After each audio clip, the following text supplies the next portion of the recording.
मानसूनी फुहार है, विपक्ष की ललकार है, प्रधानमंत्री की दहार है, कुल मिला के यही आलम संसद का है। मणिपुर के मसले पर विपक्ष प्रधानमंत्री को संसद में बोलने के लिए बाध्य करना चाहता है, लेकिन भाजपा के सबसे बड़े प्रचारक और देश के प्रधानमंत्री बोलते तो जरूर हैं।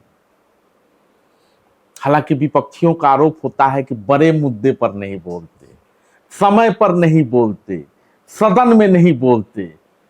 लेकिन प्रधानमंत्री, जैसा कि सत्ता पक्ष कहता है, जब बोलते हैं तो दहाड़ते हैं, बोलती बंद कर देते हैं।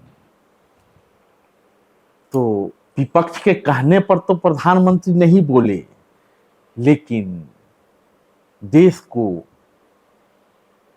दुनिया के शीर्ष 3 देशों में शामिल कराने का सपना जरूर दिखा रहे हैं प्रधानमंत्री। विपक्ष मानने को तैयार नहीं है।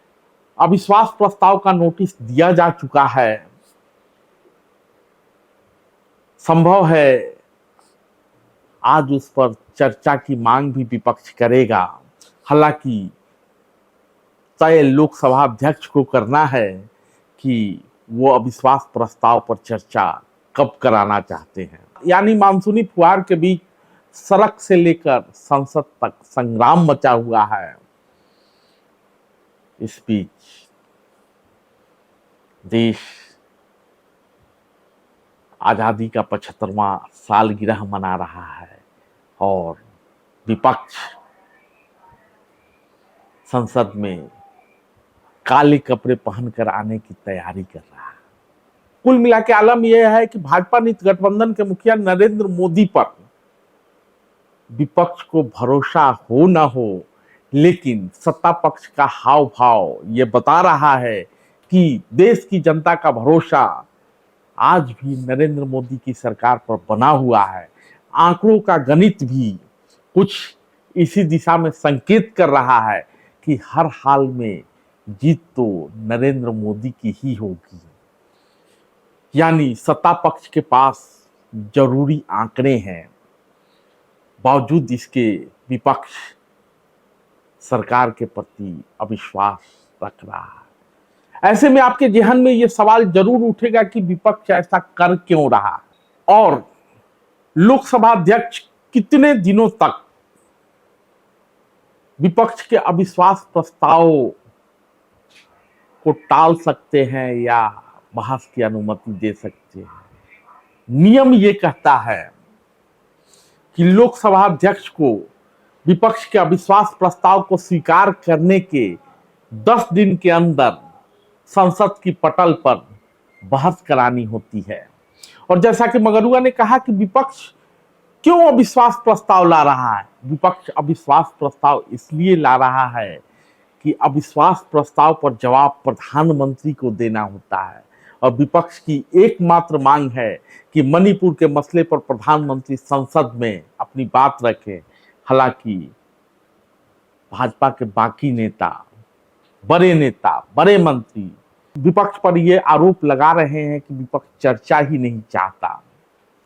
लेकिन जैसे ही अविश्वास प्रस्ताव पर बहस होगी, प्रधानमंत्री कटघरे में खड़े होंगे और उनको अपनी बात रखनी ही होगी। एकमात्र यही पेच है जो विपक्ष फंसा कर रखना चाहता है। दूसरा एक और महत्वपूर्ण बात विपक्ष के लिहाज से है कि हम सब जानते हैं कि हाल ही में विपक्ष ने इंडिया के नाम से एक नया फ्रंट बनाया है और एनडीए का जवाब इंडिया से देना चाहता है। तो जैसे ही अविश्वास प्रस्ताव पर बहस होगा या लोकसभा अध्यक्ष ने अविश्वास प्रस्ताव को स्वीकार किया, विपक्ष ने नारा लगाया, चक दे इंडिया। उस इंडिया का भी लिटमस टेस्ट सदन की पटल पे होना है। विपक्ष को भी अपनी एकजुटता के प्रदर्शन का मौका ये अविश्वास प्रस्ताव देगा। जहां तक एनडीए के लिहाज से बात है तो प्रधानमंत्री तो अपनी बात रखेंगे ही और आंकड़ों के लिहाज से सरकार को कोई खतरा भी नहीं है, तो प्रधानमंत्री का हमलावर होना स्वाभाविक है। लेकिन आपको याद होगा कि इंडिया के जवाब में एनडीए में भी एक बैठक हुई थी और कुछ नए साथी भी जुड़े थे, तो उन साथियों को भी सरकार के साथ जुड़कर अपना ताकत दिखाने का मौका ये अविश्वास प्रस्ताव देगा। तो सत्ता पक्ष या विपक्ष की रणनीति चाहे जो हो, और हार तय होने के बावजूद विपक्ष सरकार पर अविश्वास जता रहा हो, लेकिन इस पड़ाव पर आपको लिए चलते हैं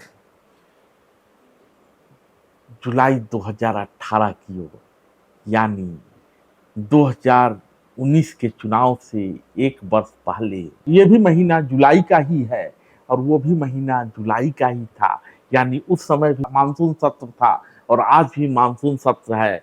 2019 में नरेंद्र मोदी को चुनाव में जाना था, अब हम 2023 के मुहाने पर खड़े हैं, नरेंद्र मोदी को अगले साल चुनाव में जाना है। बातें भी कुल मिला के वही है। विपक्ष उस समय जब अविश्वास प्रस्ताव जुलाई 2018 में लाता है, तो विपक्ष का ये कहना था कि प्रधानमंत्री बोलते तो बहुत हैं, लेकिन देश के बड़े मुद्दे पर नहीं बोलते। इसलिए विपक्ष ने अविश्वास प्रस्ताव के जरिए प्रधानमंत्री जो घोंघा बने हुए थे उनका मुंह सदन में खुलवाया और खूब बहस हुई। 11 घंटे की बहस हुई।